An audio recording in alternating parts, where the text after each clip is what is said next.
This is a Heliopsis helianthoides summer sun. It's known as a false sunflower or an oxeye daisy or a rough Heliopsis. It is part of the Asteraceae family. Now, I moved this plant from my son's yard.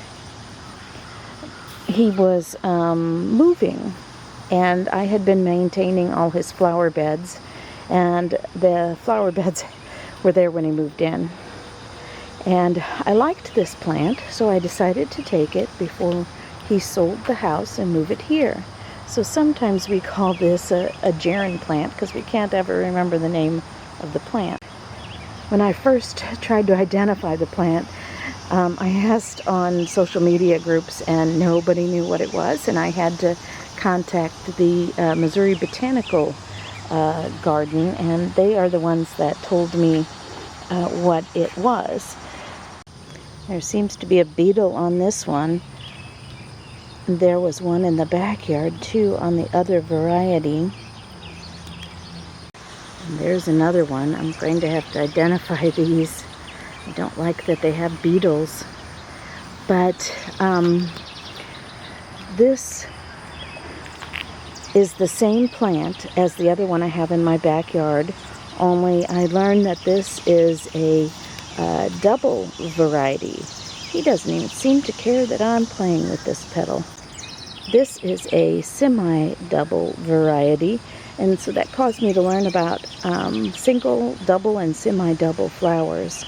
And I learned that a double flower has double the amount of petals of a single flower, and a semi-double doesn't have double. It has, I don't know, somewhere in between, but you're able to see the center of the flower on a semi-double, and I can definitely see the center.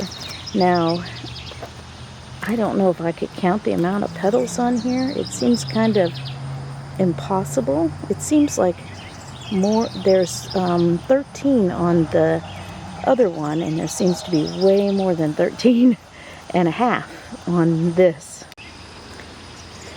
And this thing is so long blooming. It blooms all summer long, and that's why we absolutely love this flower. It's beginning to be one of our favorite flowers because it's so low maintenance, and it has such a long blooming time, and it's so prolific. There's one really short. It looks like could almost dig that up and transplant it. It's not attached to the other one. Maybe started from seed on its own. And this one's leaning over. But you can see how many flowers we get and how gorgeous they are. And absolutely, I deadhead them, but other than that, it's such low maintenance. And then I just cut it back down to the ground when they're done blooming in late fall. But we have that fence there. That's why we have the fence there, because they do fall over a little bit. But even if they fall over a little bit, they still are beautiful. And I've divided it this spring and put some in the backyard. And I'll show you what it looks like when they're not propped up. Now, I measured the ones in the front yard, and they are 3 feet tall, which is a good height. I don't like flowers over 3 foot tall, but you see here I have some balsam that started volunteer. I also have some in there that I planted that are way down here, and they kind of mingled together randomly, and so they look really pretty together.